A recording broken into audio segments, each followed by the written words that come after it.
คนต้นผ้ามายางอยู่ทึ่งครัวโคตรเก๋มีคนถามว่าสามารถย่างเทิงครัวได้บ่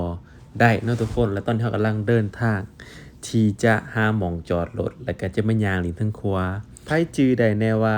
ครัวตัวนี้เขาใส่แสดงหนังหยังแหน่ถ้าไผฮู้ลองคอมเมนต์เบิ่งเด้อมาทุกคนเรากำลังจะเริ่มย่างไปแล้วเนาะมันจะมีแบ่งออกเป็น2ฝากเนาะถ้าย่างไปทางนี้นะทางด้านซ้ายมือจะเป็นหม่องเข้าขี่รถถีบส่วนอีกฝากเนาะจะสามารถทั้งขี่รถถีบแล้วก็ย่างได้คือเราเห็นในวิดีโอแล้วนะทุกคน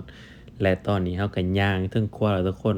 ไก่เขาไปแถวกลางครัวแล้วพอถ้าไปแถวกลางครัวตัวใดแห่งสิงามกว่าเท่านั้นเนาะทุกคนและทุกคนฮู้บ่ว่าก่อนบิลลี่มาน่ะได้ยินข่าวว่ามีคนมากระโดดครัวเขาอยากฆ่าตัวตายจังนั้นทุกคนซึ่งบ่ควรเฮ็ดได้เนาะนี่เด้เขาเลยมีตะนางเนาะนี่กั้นไว้เพื่อบ่ให้คนจะมากระโดดถึงว่ามีตะนางกั้น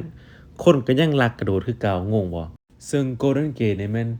ยาวแรงนะทุกคนถ้าสิย่างไปแล้วก็ย่างกลับนี่ต้องใช้เวลาดนเติบแหละจักเท่าใดฮอดชั่วโมงบ่จักมันไกลแรงอีหลีเด้ทุกคนถ่ายลงไปมีตะนางพร้อมอีกได้อยู่เทิงหลุมเพราะว่าถ้าจะโดดลงไปปรับใจก็ติดตะนางใส่เขามักมาฆ่าตัวตายนี่หลายนะทุกคนเขาเลยเฮ็ดป้องกันไว้หลายอย่างและอยู่นี่วิวงามเนาะทุกคนถ้าว่าซูมเข้าไปตอนนี้แม่นคุกเนาะทุกคนคุกก็ใส่สมัยก่อนเลี้ยวไปด้านนี้ก็เป็นตัวเมืองซานฟรานซิสโกนั่นเองเนาะทุกคนและตอนนี้เฮาย่างไก่จะฮอดกลางครัวแล้วทุกคนเมื่อยแฮงนะเลยลองซูมเบิ่งว่าเล็กเป็นจังไดเล็กใหญ่อีหลีมึงติกำฮอดบ่หมดซ้ำย่างต่อไปทุกคนคิดว่าอากาศอยู่ซานฟรานเป็นจังไดแต่ละมื้อนี่ล่มขนาด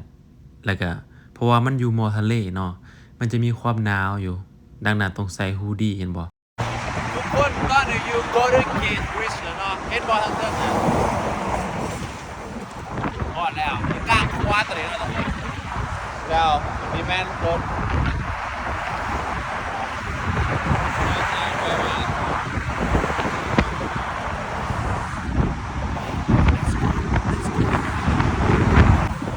ตอนนี้อยู่ทางขางทุกคน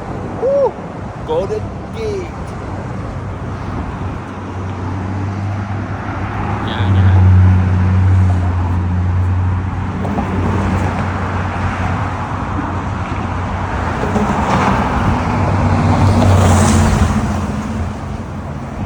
หลังจากย่างเทิงครัวแล้วก็มานั่งเล่นอยู่แคมป์ทะเลนะทุกคน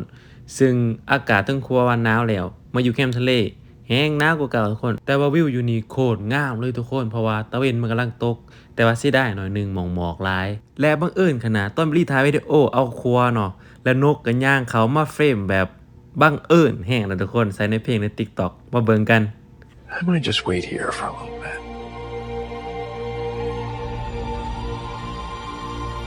I'm gonna just wait here for a little bit.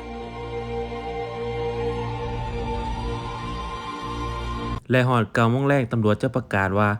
ชายหาดได้ปิดแล้วเด้อพากันเมื่อว่าซั่น